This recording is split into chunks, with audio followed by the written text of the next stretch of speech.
إن شاء الله رفقانكم مبروك.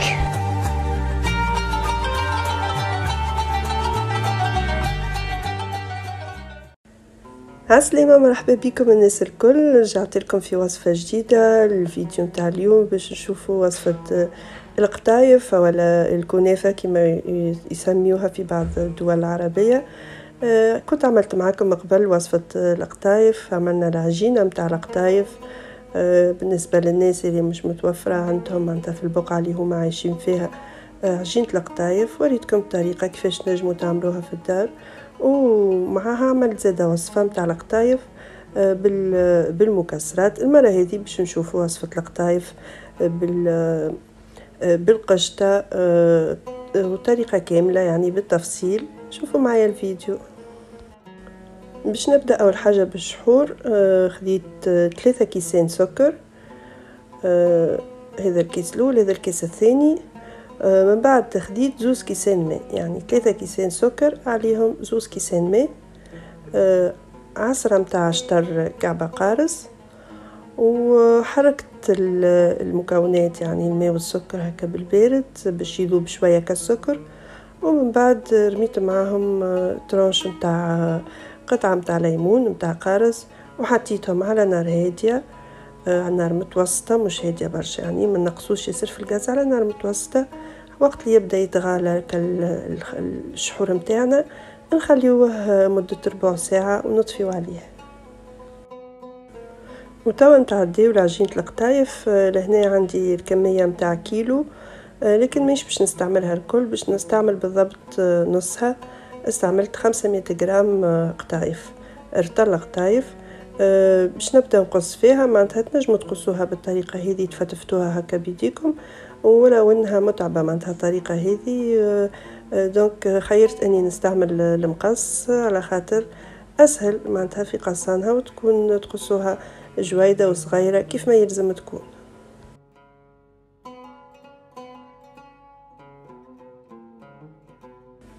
والمرحلة هذه راهي مهمة برشا، يعني ما تتجاوزوهاش، يلزمها تكون القطايف العجينة متاع القطايف مقصوصة كيف من هكايا جويدة. من بعد ما قسيتها خديت كمية من السمن، مش السمن متاع تونس اللي نعرفوه اللي ريحته والنكهة متاعه قوية، اللي هذه السمنة متاع مصر تكون أخف، معناها النكهة متاعها والريحة متاعها هي تقريبا كما الزبدة العربي متاعنا. ذوبتها وشخشخت بها كالعجينة متاع القطايف، شخشختها مليح مليح حتى شلين يعني تشربت الكل هكا الزبدة. ما قعدتش فيها حتى طرف، حتى كعبة، حتى شعرة منهم ما قعدتش، ما وصلت لهاش الزبدة.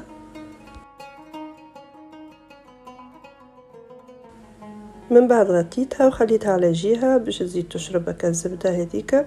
ونتعديو باش نحضروا الكريمة ولا القشطة. حطيت لهنا نص لتر حليب واصفر متاع بيضة باش نحضر كريم باتيسير عادية. تنجموا تتجاوزوا المرحلة هذه وتستعملوا ساشي متاع كريم باتيسير. خديت معاها مغرفتين، نص لتر حليب خديت معاهم مغرفتين كبار نشا و3 مغارف كبار سكر واصفر بيضة. خلطتهم هكايا مليح مع بعضهم وحطيتهم على النار. قعدت نحرك على نار هادي حتى شلين طابو. بعد كيف طابو مليح، زدت شوية عطر شاي، تنجموا تزيدوا ماء ورد وإلا زهر ولا اللي تحبوا نتوما. حطيت زادة ساشي متاع فانيليا من الاول راهو باش نكهها بها. من بعد زدت لهنا 200 غرام كريم فريش وخلطتهم مليح وخليتها تبرد.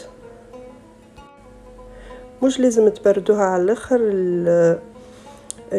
القشطة ولا الكريمة مش لازم تبردوها على الاخر، معناتها راهو عادي انها تكون دافئة، المهم انها تشد روحها شوية وتحسوا القوام نتاعها ثقل شوية، يعني كيف تبرد هي بطبيعتها باش تشد روحها شوية. لهنا خديت الطبق نتاعي، حطيت دهنته بالزبدة، وباش نبدا نحط فيه في العجينة متاع القطايف. نغطي الطبق الكل، نغطي البقايا الكل، وكل مرة نمس هكا تشوفوني نتحسس باش نشوف باش ما تبديش معناتها بقعة طالعة، بقعة فيها أكثر عجينة من بقعة أخرى، يعني باش يلزم يكون العجينة كلها فرد مستوى في جهة الكل.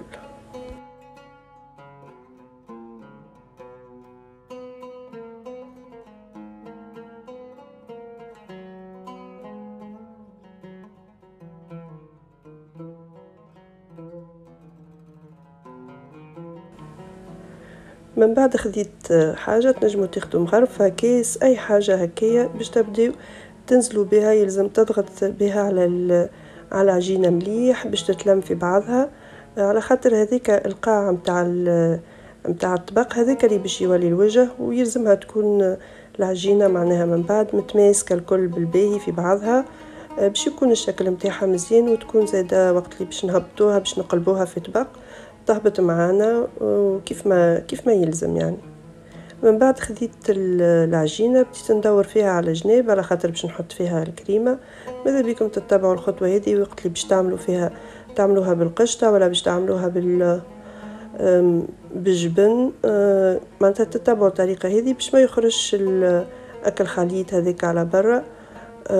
الجبن والا القشطه ما تخرجش على جناب ويتحرق وتفسد لنا المنظر متاع القطايف متاعنا. كيف الكميه متاع العجينه اللي حطيتها على جناب ضغطت عليها بمغرفه باش تشد معناتها بقعتها مليح وتكون معناتها مستويه وشكلها منظم. لهنا قاعده نحط في القشطه كيف ما تشوفوا فيها كيفاش معناتها القوام متاعها ولا ثقيل اكثر من اللي كان وقت اللي بردت، برغم انها ما بردتش على الاخر، معناتها ما خليتهاش اللي بردت برشا، جست ما شفتها معناتها شدت روحها شوي هكا وحطيتها. وبديت نحط نوزع في العجينه على الوجه بنفس الطريقه نتاع المره الاولى، معناتها نحاول هكا نتحسس باش نشوف اللي العجينه متوزعه بشكل متساوي على كبر الطبق وفي البقايا الكل معناها. وردوا بالكم لهنا باش نبدا زيد نحاول نستوي الوجه، اما ما ننزلش يعني كيما تشوفوا قاعده نمسح مسحان هكا معناتها ما ننزلش باش ما تخرج لي شكل كريمه على برا. وهذه زيد المرحله هذه زيد مهمه برشا، يلزم القطايف تكون الشكل متاعها معناتها ملموم، معناتها فماش كتعطش هذيك متاع الشعر يبداو خارجين. دونك نتبعوا الطريقه هذه هكا نقعدوا نوسعوا بالنا وننظموا الوجه مليح.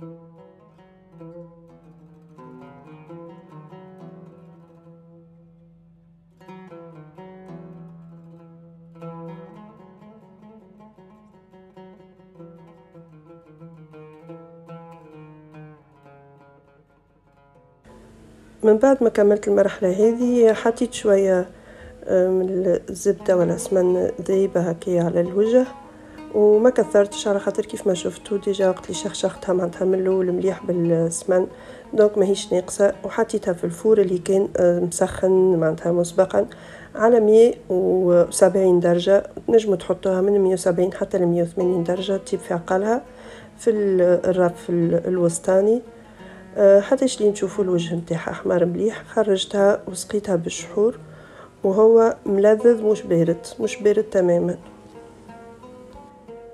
كما شفتوا القطايف نتاعنا معناتها كل ما قاعده نصب في الشحور قاعده تشرب، ما يقعدش الشحور مركرك معناتها من الفوق، وهذه حاجه باهيه معناتها انها تشرب لنا الشحور مليح. خليتها مده قديتها خدمتها قبل شقان الفطر حتى بعد شقان الفطر بردت في عقلها، وتوا باش نقلبها في الطبق وشوفوا كيفاش ما شاء الله معناتها تقلبت معايا بسهوله ما غير حتى مشاكل، والشكل متاعها منظم، اللون متاعها دوري مزيان كيف ما يلزم. لهنا باش نبدا نزين فيها، كل حد كيفاش يحب يزين بالطريقه اللي تحبوا عليها. تنجموا حتى تخليوها هكاكا من غير زينه، تنجموا شويه ما كالقشطه هذيك تبردوها وتزينوا بها من الفوق الوجه، تنجموا تزينوها بالمكسرات بجوز الهند باللي موجوده عندكم وبالحاجه المفضله عندكم يعني.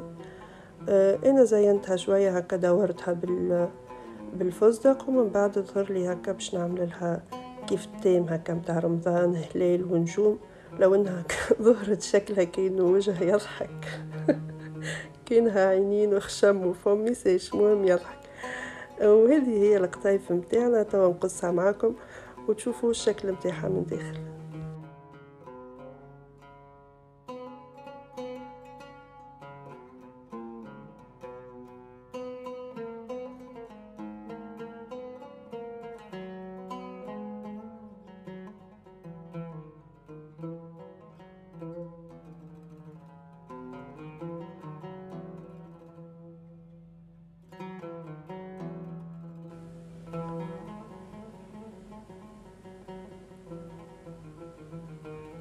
وهذه هي القطايف نتاعنا من داخل. كيفاش الكريمه معناتها من بعد تشوفوا وقت اللي باش نقص منها الكريمه معناتها شاده روحها ماهيش سايحه. كيف كيف زاده مش معناتها هكا اللي يابسه هكا عاقده. لا معناتها جاي القوام نتاعها ممتاز ومثالي. والقطايف جات تتقرمش وبنينه برشا، ما نحكي لكمش على البنه اللي فيها. دونك هذه كانت الوصفه نتاعنا اليوم، وان شاء الله الطريقه بتاعي تكون عجبتكم، وان شاء الله تجربوا الوصفه وتعجبكم. نرجع لكم في وصفه اخرى ان شاء الله. تبقوا على خير، بسلامه، باي باي.